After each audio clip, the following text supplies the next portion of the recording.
ओम नमः शिवाय। हर हर महादेव। आज अपने सुनेंगे श्रीमद् भागवत गीता का 7वां अध्याय और उसका महात्म्य। मार्गशीर्ष का महीना चल रहा है। मार्गशीर्ष के महीने में रोजाना तुलसी के पौधे की पूजा अर्चना करनी चाहिए और साथ ही ओम दामोदराय नमः मंत्र का जाप करना चाहिए।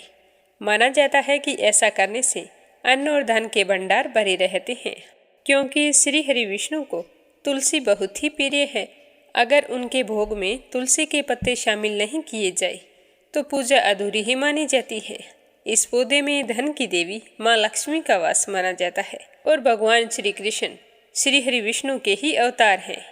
इसीलिए आर्थिक तंगी से छुटकारा पाने के लिए रोजाना विधि पूर्वक तुलसी के पौधे की पूजा करनी चाहिए, क्योंकि मार्गशीर्ष का महीना भगवान श्री कृष्ण कन्हैया को समर्पित है। मार्गशीर्ष के महीने में कार्तिक माह की तरह ब्रह्म मुहूर्त में उठें और सबसे पहले स्नान करके अपने देवी देवताओं का आह्वान करते हुए अपने मंगल जीवन की कामना करें और उसके बाद उगते हुए सूर्य को अर्घ्य देना चाहिए। जो भी व्यक्ति सुबह सूर्योदय से पहले उठकर स्नान करता है और उगते हुए सूर्य को अर्घ्य देता है, उसे समाज में खूब मान सम्मान मिलता है और जो भी कार्य करे उसमें वह विजयी होता है। मार्गशीर्ष के महीने में श्रद्धा अनुसार दान पुण्य भी करना चाहिए। इस महीने में गर्म कपड़े कंबल बांटने से सुख सौभाग्य में वृद्धि होती है और अन्न धन की कभी भी कमी नहीं आती। तो अब अपने सुनते हैं आज की कथा। सबसे पहले गणेश जी भगवान की कहानी। बोलो गणेश गजानन की जय हो। एक समय की बात है, श्री गणेश जी भगवान गंगा किनारे तपस्या कर रहे थे। इसी समय तुलसी ने विवाह की इच्छा से तीर्थ यात्रा पर प्रस्थान किया था। देवी तुलसी सारे तीर्थ स्थलों का भ्रमण करते हुए उसी गंगा तट पर पहुंच गई, जहां गणेश जी भगवान तपस्या में लीन थे। गंगा तट पर देवी तुलसी ने देखा कि गणेश जी भगवान तपस्या कर रहे हैं, तो उस समय गणेश जी रत्न जड़ित सिंहासन पर विराजमान थे। उनके समस्त अंगों पर चंदन लगा हुआ था। उनके गले में पारिजात पुष्पों के साथ स्वर्ण मणि आदि के अनेक हार पहने हुए थे। उनके कमर में अत्यंत कोमल रेशम का पीतांबर लिपटा हुआ था। तुलसी श्री गणेश को देखकर इस रूप पर मोहित हो गई। उनके मन में गणेश जी से विवाह करने की इच्छा जागृत हो गई, तो तुलसी ने विवाह की इच्छा से गणेश जी का ध्यान भंग कर दिया। तो गणेश जी ने तुलसी से कहा कि तपस्या भंग करना अशुभ होता है और तुमने मेरी तपस्या भंग क्यों की है? तो तुलसी कहने लगी कि मैं तुमसे विवाह करना चाहती हूँ। तो गणेश जी भगवान बोले कि मैं तो ब्रह्मचारी हूँ और आपके विवाह के प्रस्ताव को नामंजूर करता हूँ। तो इस तरह गणेश जी भगवान के मना करने पर तुलसी बहुत ही दुखी हुई और आवेश में आकर श्री गणेश से कहने लगी कि तुम एक तो क्या, तुम्हारे तो 2 विवाह होंगे। तो तुलसी द्वारा इस तरह के वचन सुनकर गणेश जी भगवान को भी गुस्सा आ गया। तो गणेश जी भगवान क्रोधित होकर कहने लगे कि तुलसी, तुम्हारा विवाह भी एक असुर से होगा।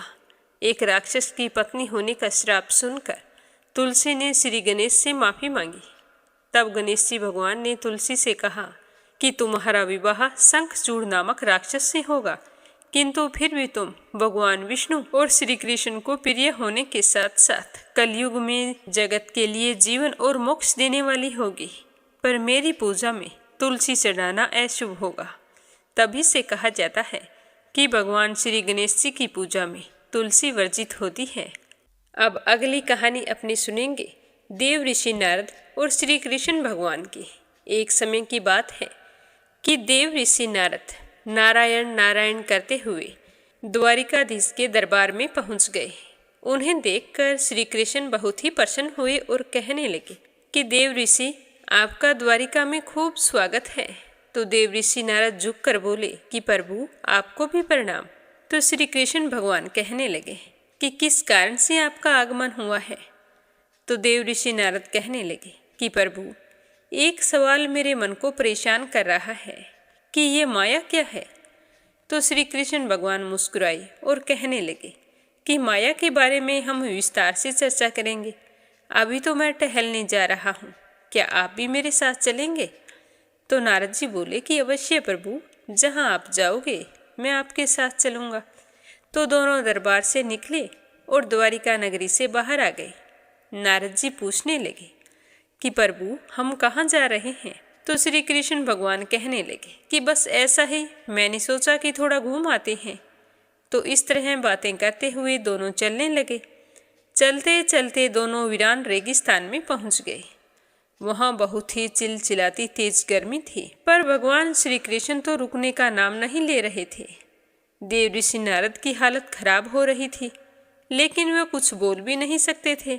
अचानक से भगवान श्री कृष्ण रुके और नारद मुनि को देखकर कहने लगे कि देव ऋषि, मुझे तो बड़े जोरों की प्यास लगी है, गला सूख रहा है, आप कहीं से जल की व्यवस्था कर सकते हैं क्या?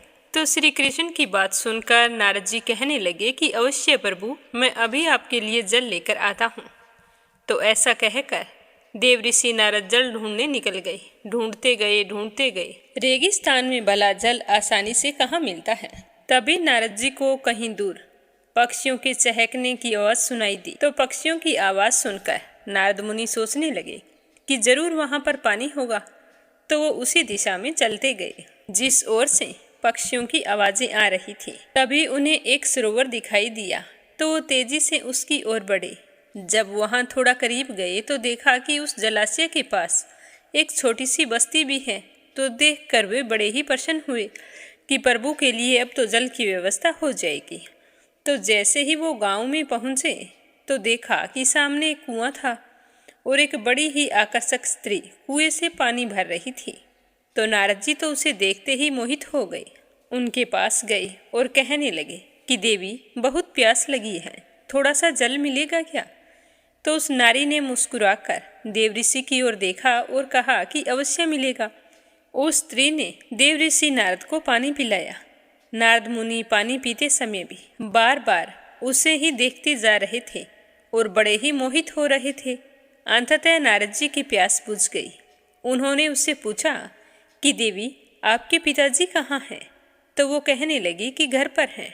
तो देव ऋषि कहने लगे कि मैं उनसे मिलना चाहता हूँ। तो वह युवती उन्हें साथ लेकर चल पड़ी। अब जल भरकर वो स्त्री आगे आगे और मोहित होकर नारद जी भी उसके पीछे पीछे चल पड़े। चलते चलते नारद जी उनके घर तक पहुँच गए। घर के सामने ही उसके पिताजी बैठे थे। तो नारद जी ने पूछा कि आप इनके पिता हैं? तो वो कहने लगे कि जी हाँ, मैं इसका पिता भी हूँ और इस बस्ती का मुखिया भी हूँ। आपका आना कैसे हुआ? मैं आपकी क्या सहायता कर सकता हूँ? तो मुखिया की बात सुनकर नारद जी कहने लगे कि अरे वाह, बहुत अच्छा लगा मुझे सुनकर। मैं नारद हूँ और आपकी बेटी से विवाह करना चाहता हूँ।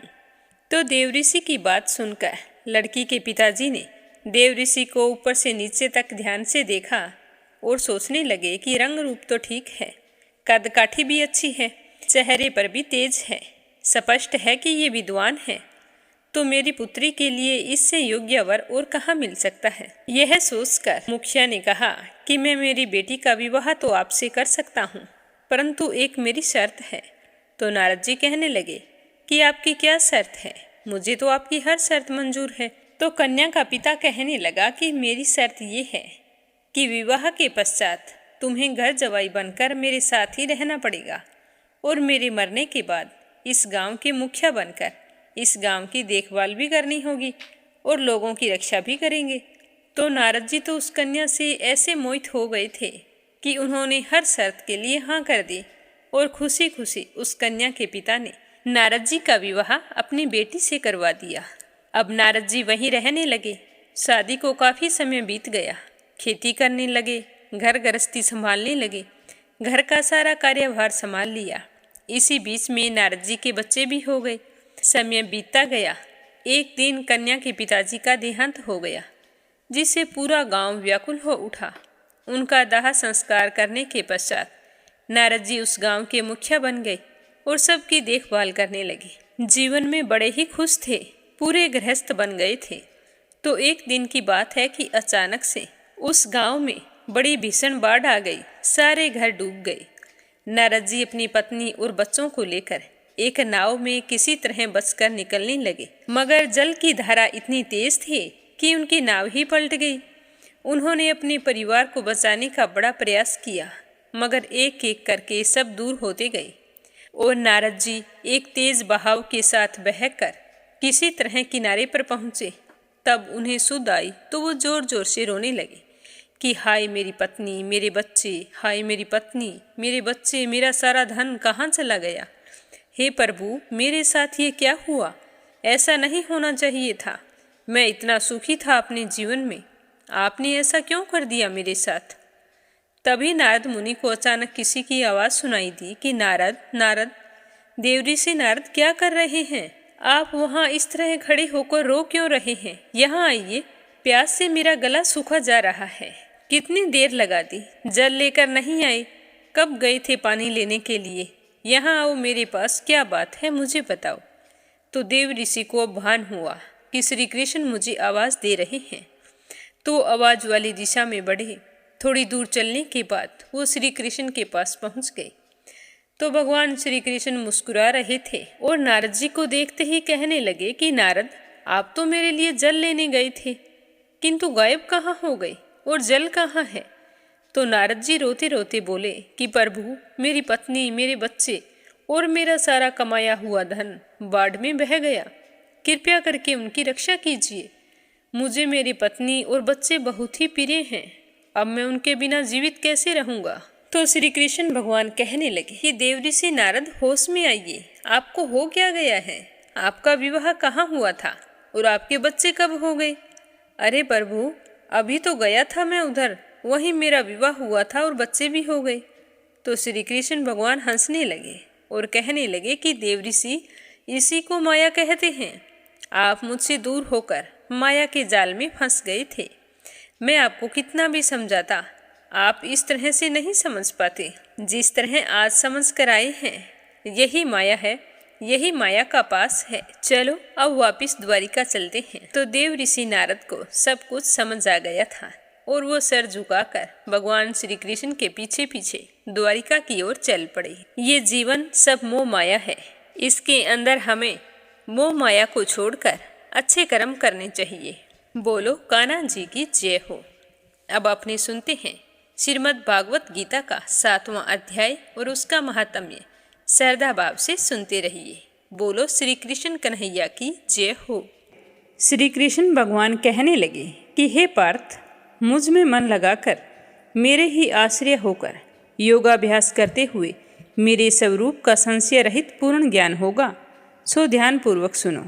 विज्ञान के सहित वह पूर्ण ज्ञान मैं तुम्हें सुनाता हूँ, जिसके जानने से तुमको इस लोक में और कुछ भी जानना शेष नहीं रहेगा।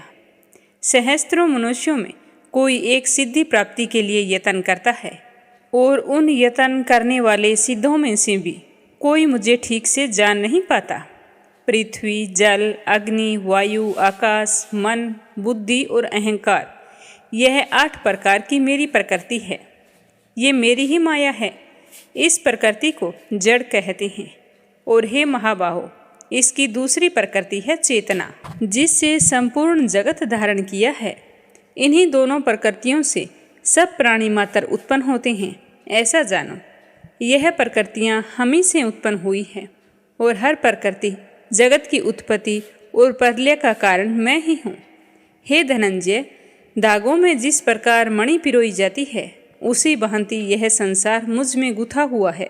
मुझसे परे और कुछ नहीं है। हे कुंती पुत्र, जल में, रस में मैं ही हूँ।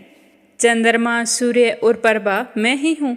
सब वेदों में प्रणव मैं ही हूँ। आकाश में शब्द और पुरुषों में पुरुष मैं ही हूँ।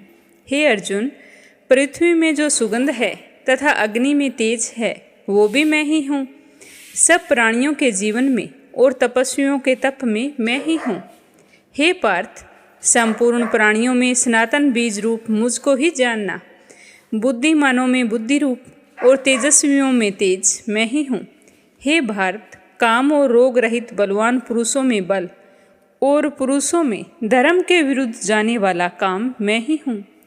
जितने सात्विक, राजस, तामस पदार्थ हैं, वे सब मुझसे ही उत्पन्न हुए हैं, परंतु उनमें मैं नहीं रहता, ये मुझ में हैं। सत्य, रज, तम, ये तीनों गुणों के भावों से यह सारा संसार मोहित रहता है। इस कारण यह इससे परे मुझ अव्यय परमात्मा को नहीं जानता। मेरी यह गुणमयी और दिव्य माया अत्यंत दुस्तर है। जो मुझको अनन्य भाव से बसते हैं वे इस माया को पार कर जाते हैं। जो पापी मूढ़ नराधम माया ने जिनका ज्ञान हर लिया है और आसुरी भाव ग्रहण किए हुए हैं वो मुझको नहीं पाते हैं। हे भारत श्रेष्ठ अर्जुन, 4 प्रकार के मनुष्य मुझको बसते हैं। दुखिया, जिज्ञासु, ऐश्वर्य की कामना करने वाला और ज्ञानी, जिनमें सदा मुझ में एकाग्रचित और केवल मेरी भक्ति करने वाला ज्ञानी पुरुष श्रेष्ठ है, क्योंकि ज्ञानी को मैं अत्यंत प्रिय हूँ और वो मुझको प्रिय है। यद्यपि वे सभी भक्त अच्छे हैं, तथापि ज्ञानी तो मेरी आत्मा ही है, क्योंकि वह मुझ में ही मन लगाकर मुझको ही सर्वोत्तम गति मान मेरा ही आश्रय ग्रहण करता है। अनेक जन्म के अनंतर ज्ञानी मुझको पा लेते हैं। ऐसा महात्मा अत्यंत दुर्लभ है जो सब जगत को वासुदेव समझे। अपनी अपनी प्रकृति के नियम अनुसार मनुष्य भिन्न भिन्न काम वासनाओं के अज्ञान में डूबकर उन फलों की चाहना से अन्य देवताओं के अधीन होकर उनकी उपासना करते हैं। हे अर्जुन, जो भक्त श्रद्धापूर्वक जिन जिन देवताओं का पूजन करना चाहते हैं उन पुरुषों की उस श्रद्धा को मैं दृढ़ कर देता हूँ। वह इस श्रद्धा से युक्त होकर उस देवता की आराधना करता है, फिर उसको मेरे ही रचे हुए काम फल प्राप्त होते हैं। परंतु अल्प बुद्धि वालों का फल नाशवान है। देवताओं की आराधना करने वाले देवताओं को मिलते हैं और भक्तजन मुझ में मिल जाते हैं। मेरे वे अविनाशी अव्यतम को देहधारी मानते हैं। योग माया से आच्छादित होने के कारण सबको नहीं दिखता हूँ। उसी से मूढ़ लोग अनादि तथा अविनाशी मुझको नहीं जानते हैं। हे अर्जुन, मैं भूत भविष्य और वर्तमान के सब प्राणियों को जानता हूँ, पर मुझे कोई नहीं जानता। हे भारत, परंतम इच्छा और द्वेष से उत्पन्न होने वाले सुख दुख आदि द्वंद्वों के मोह से जगत के सभी प्राणी इस भ्रम जाल में फंस जाते हैं। जिन पुण्य आत्माओं के पाप नष्ट हो गए हैं वह पुरुष द्वंद्व के मोह से छूटकर दृढ़ निश्चय करके मेरी भक्ति करते हैं। जो मेरा आश्रय लेकर जन्म मरण के दुख दूर करने में अर्थ प्रयत्न करते हैं वे पुरुष पर ब्रह्मा आत्मज्ञान और संपूर्ण ज्ञान को जानते हैं। जो अधिभूत, अधिदेव और अधियज्ञ इन सब में व्यापक मुझे जान जाते हैं वे समाधि निष्ठ पुरुष मरण काल में मुझको जानते हैं। तो यथा 7वां अध्याय अब अपने सुनते हैं इसका महात्म्य। लक्ष्मी नारायण की जय हो। श्रीमन नारायण जी कहने लगे कि हे लक्ष्मी, अब मैं 7वें अध्याय का महात्म्य बताता हूँ, ध्यानपूर्वक सुनना। एक पटेल नामक नगर था जिसमें संपूर्ण वैश्य रहता था। वह व्यापार करने को नगर के बाहर जाता था तो एक बार कहीं जा रहा था तो रास्ते में सर्प ने उसे डसा, जिसके कारण वह मर गया। उसके साथ उसका मित्र था। उसने वहीं पर उसका दाह क्रिया कर दिया और आगे चल पड़ा। जब लौट कर घर आया तो उसके पुत्र ने पूछा कि मेरे पिताजी कहाँ हैं। तो उसके मित्र व्यापारी ने कहा कि तेरे पिता को सर्प ने डस लिया था, जिसकी वजह से उनकी मृत्यु हो गई। यह पदार्थ तेरे पिता का ही है, तू ले ले। 1 करोड़ रुपया दे दिया और गति करने को कह दिया, क्योंकि वह अवगति मरा था। तो उस बालक ने अपने घर आकर ब्राह्मणों से पूछा कि सर्प के डसने से मरे हुए व्यक्ति की गति कैसे होती है।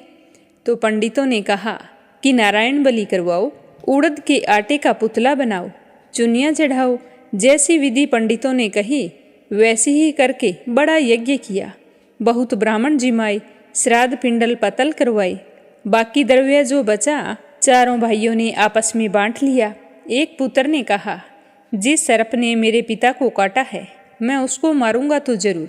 यह सोचकर अपने पिता के मित्र के पास गया और जाकर पूछा कि मुझे वो जगह बताओ जहाँ मेरे पिता को सर्प ने डसा था।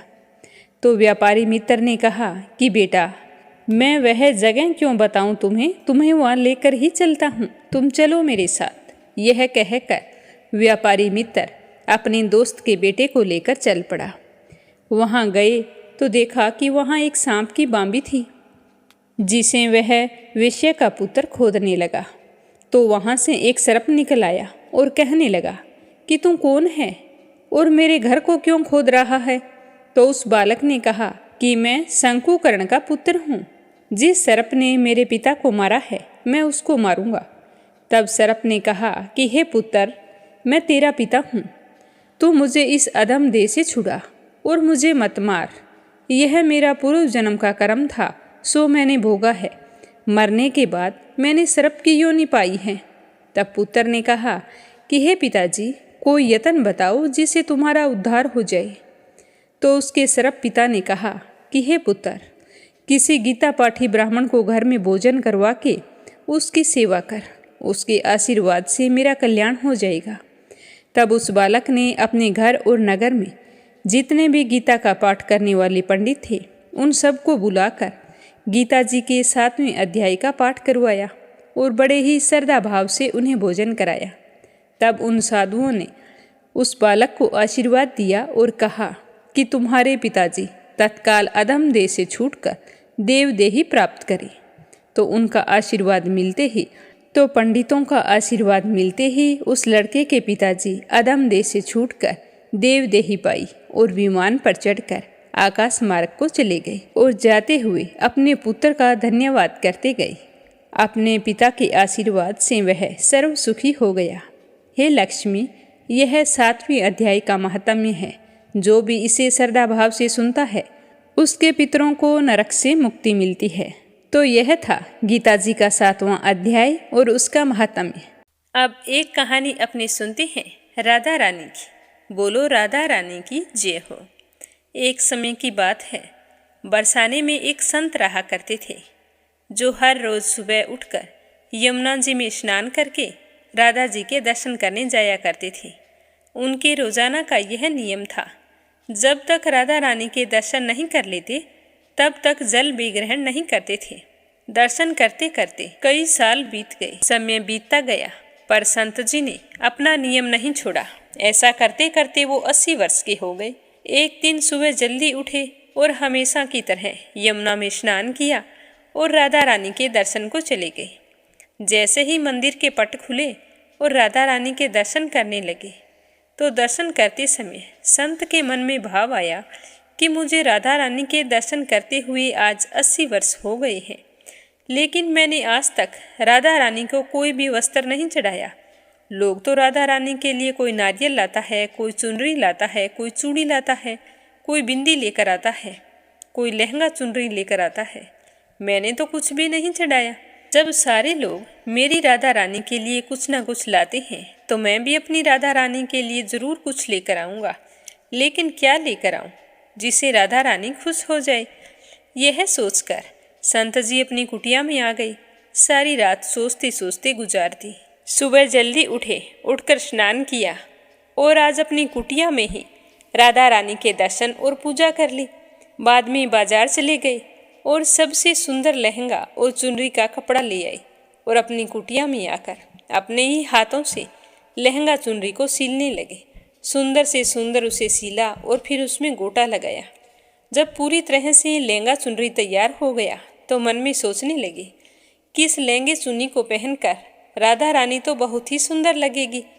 यह सोचकर संत जी उस लहंगे चुन्नी को लेकर राधा रानी के मंदिर को चले। मंदिर की सीढ़ियाँ चढ़ने लगे और मन में सोच रहे थे कि आज मेरे हाथों से बनाए हुए लहंगा चुनरी राधा रानी को पहनाऊंगा। आज तो मेरी लाडली खूब सुंदर लगेगी। यह सोच रहे थे और चलते जा रहे थे। इतने में बरसाना की एक लड़की आई और कहने लगी कि बाबा, आज तो आप बहुत ही खुश हो, क्या बात है, बताओ ना बाबा। उस लड़की की बात सुनकर बाबा कहने लगे कि बेटा, आज मैंने लहंगा चुनरी बनाया है, राधा रानी के लिए अपने हाथों से बनाया है। आज मैं लहंगा चुनरी राधा रानी को पहनाऊंगा और मेरी राधा रानी बहुत ही सुंदर दिखेगी। तो वह लड़की कहने लगी कि बाबा, मुझे भी दिखाओ ना, आपने कैसे लहंगा चुनरी बनाई है। तो बाबा ने जैसे ही वो लहंगा चुन्नी दिखाई तो उसे देखते ही वो कहने लगी कि अरे बाबा, राधा रानी के पास तो बहुत सारी पोशाक हैं, ये तो मुझे दे दो। तो बाबा कहने लगे कि बेटी, मैं तुझको बाजार से दूसरी दिलवा दूंगा। ये तो मैं राधा रानी के लिए अपने हाथों से बनवा कर बड़े प्यार से लाया हूँ, तुम्हें कोई और दिलवा दूंगा।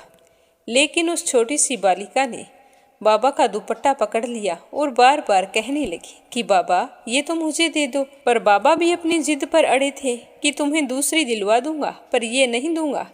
लेकिन वो बच्ची इतनी तेज थी कि वह बाबा के हाथ से वो लहंगा चुन्नी छुड़ाकर छीन कर भाग गई।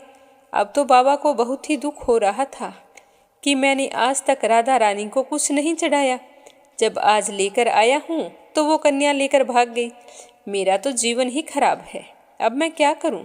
यह सोचते हुए बाबा वही सीढ़ियों पर बैठ गए और रोने लगे। तभी वहां पर कुछ संत आए और पूछने लगे कि बाबा क्या बात है, आप इस तरह से रो क्यों रहे हो? तो बाबा ने उन संतों को सारी बात बताई। तो संतों ने बाबा को समझाया कि आप दुखी मत होवो, कल दूसरा लहंगा चुन्नी लेकर आ जाना और राधा रानी को पहना देना। चलो अब तो राधा रानी के दर्शन कर लेते हैं। इस प्रकार संतों ने बाबा को समझाया और उन्हें लेकर राधा रानी के दर्शन के लिए मंदिर में चले गए। बाबा ने रोना तो बंद कर दिया, फिर भी उनका मन बहुत ही उदास था। वो सोच रहे थे कि कल मैं तो राधा रानी से वादा करके गया था कि कल मैं तुम्हारे लिए कुछ न कुछ लेकर आऊँगा, और आज मैं कुछ भी नहीं लेकर आया। पर क्या पता राधा रानी की इच्छा ही नहीं थी जो मेरे हाथों से बनी पोशाक पहने। ऐसा सोचकर कभी कुछ बाबा बड़े ही परेशान होते हुए मंदिर में जा रहे थे। मंदिर पहुंचकर वहां पर बैठ गए और मंदिर के पट खुलने का इंतजार करने लगे। थोड़ी ही देर बाद जैसे ही मंदिर के पट खुले तो संतों ने कहा कि बाबा देखो, आज हमारी राधा रानी बहुत ही सुंदर लग रही है। तो संतों की बात सुनकर जैसे ही बाबा ने अपना सिर ऊपर उठाकर देखा तो हैरान हो गए, क्योंकि राधा रानी ने वही पोशाक पहनी थी जो बाबा ने अपने हाथों से सिली थी, जिसे वो कन्या लेकर भाग गई थी। अब बाबा की समझ में कुछ भी नहीं आ रहा था। वो तो बड़े ही हैरान थे। उनकी आंखों से खुशी के आंसू बहने लगे और फिर बाबा कहने लगे कि राधा रानी, आप इतना भी इंतजार नहीं कर सकी कि मैं ड्रेस लेकर आप तक आऊं। आप तो मंदिर में आने से पहले ही सीढ़ियों से ही लेकर भाग गई, ऐसा क्यों? तभी बाबा के अंतर मन से आवाज आई कि बाबा, आपके भाव को देखकर मुझसे रहा नहीं गया, और ये केवल पोशाक नहीं है, इसमें आपका प्रेम भी है। इसीलिए तो मैं खुद आकर आपसे छीन कर ले गई थी, और देखो आज मैंने पहन रखी है।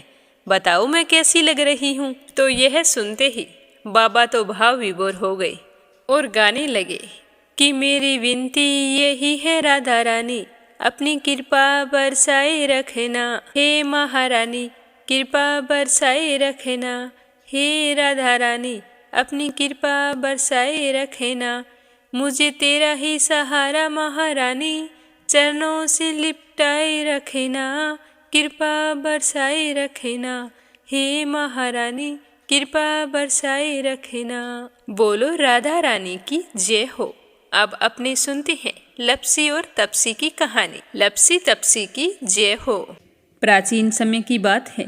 एक गांव में लपसी और तपसी नाम के दो भाई रहा करते थे। तपसी हमेशा भगवान की सेवा में लीन रहता था, लेकिन लपसी हमेशा सवा सेर लापसी बनाता, भगवान को भोग लगाकर फिर स्वयं भोजन कर लेता। दोनों भाइयों का यही नियम था। एक दिन दोनों भाइयों में बहस छिड़ गई कि कौन बड़ा है। तो लपसी कहने लगा कि मैं बड़ा हूँ, क्योंकि मैं तो लापसी बनाकर भगवान को रोजाना भोग लगाता हूँ। मैं कभी भी भगवान को भूखा नहीं रहने देता। तो तपसी कहने लगा कि मैं बड़ा हूँ, क्योंकि मैं सारा दिन भगवान की तपस्या करता हूँ। तो इस तरह करते करते दोनों जोर जोर से लड़ने लगे। तभी वहाँ से नारद मुनि गुजर रहे थे। उन दोनों को लड़ते हुए देखा तो उनके पास आए और लड़ने का कारण पूछने लगे। तो तपसी कहने लगा कि हे देव ऋषि, आप ही बताइए कि कौन बड़ा है। मैं कहता हूँ कि मैं बड़ा हूँ। लपसी इस बात को मानने के लिए तैयार नहीं है। ये कहता है कि मैं बड़ा हूँ। तो दोनों की बात सुनकर नारद मुनि कहने लगे कि मैं इसका फैसला तो कर दूंगा, लेकिन कल करूँगा। कल सुबह जल्दी आऊँगा और आपको बता दूंगा कि तुम दोनों में से कौन बड़ा है।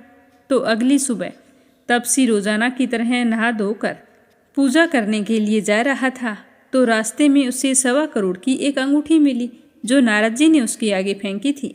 तो तपसी ने जल्दी जल्दी इधर उधर देखा और अंगूठी को उठा लिया और तपस्या करने बैठा तो अपने पैर के नीचे दबाकर बैठ गया। लापसी रोजाना की तरह स्नान करके आया और 1.25 सेर लापसी बनाई। पहले भगवान को भोग लगाया, फिर स्वयं लापसी जीमने के लिए बैठ गया। तभी वहाँ पर नारद जी आ गए और कहने लगे कि लापसी बड़ा है। तो तपसी कहने लगा कि इसका क्या कारण हो सकता है, ये कैसे बड़ा है, ये कभी पूजा पाठ नहीं करता है। तो नारद जी कहने लगे कि इसके मन में लालच नहीं है, जो भी करता है बड़े ही श्रद्धा भाव से करता है। इसका नियम है कि रोजाना भगवान को भोग लगाना। इसका नियम कोई भी भंग नहीं कर सकता, लेकिन तुम्हारा नियम भंग हो चुका है। तो तब से कहने लगा कि कैसे, मैं नियम से रोजाना भगवान की पूजा करता हूँ। तो नारद मुनि कहने लगे कि तुम खड़े होकर अपना पैर उठाओ। तो तपसी जैसे ही खड़ा हुआ तो उसके पैर के नीचे 1.25 करोड़ की अंगूठी पड़ी थी। तो नारद जी कहने लगे कि तूने इसे चुराया है, जिससे तेरी तपस्या भंग हो गई है। तपसी हाथ जोड़कर नारद जी के सामने खड़ा हो गया और कहने लगा कि मुझसे गलती हो गई, आज के बाद मैं ऐसी गलती कभी नहीं करूँगा। मैंने बहुत ही सच्चे मन से पूजा की है। आप ही मुझे बताइए कि मुझे मेरी पूजा का फल कैसे मिल सकता है। मैं आपसे वादा करता हूँ कि आज के बाद मैं कभी चोरी नहीं करूँगा। तो उस तरह उसके दीन वचन सुनकर नारद जी को उस पर दया आ गई और नारद जी कहने लगे कि तेरी तपस्या का फल कार्तिक स्नान करने वाला ही दे सकता है। तो तपसी पूछने लगा कि वो कैसे। तो नारद जी ने बताया कि कार्तिक माह में कार्तिक स्नान करके जो भी सारी कहानियाँ सुनकर तुम्हारी कहानी नहीं सुनेगा, तो उसके कार्तिक स्नान का पुण्य फल उससे छूटकर तुम्हें मिलेगा। अगर कोई दिए से दिया जलाएगा तो उसका पुण्य फल भी तुझे ही मिलेगा। अगर घर की सारी साफ सफाई करके दहलीज की सफाई नहीं करेगा तो उसका पुण्य फल भी तुझे ही मिलेगा। रोटी सारी बना ले लेकिन गाय और कुत्ते की रोटी ना बनाए तो उसका पुण्य फल भी तुझे ही मिलेगा। और घर पर बहन सुवासिनी आने पर उसे सूट साड़ी तीवल जो कुछ भी देते हैं, भेंट स्वरूप अगर कुछ पैसे नहीं देंगे तो उसका पुण्य फल भी तुझे ही मिलेगा। तो इस तरह नारद जी ने तपसी को पुण्य प्राप्ति का मार्ग बताया, जिसे सुनकर तपसी बहुत ही प्रसन्न हुआ और भगवान की पूजा में लीन हो गया।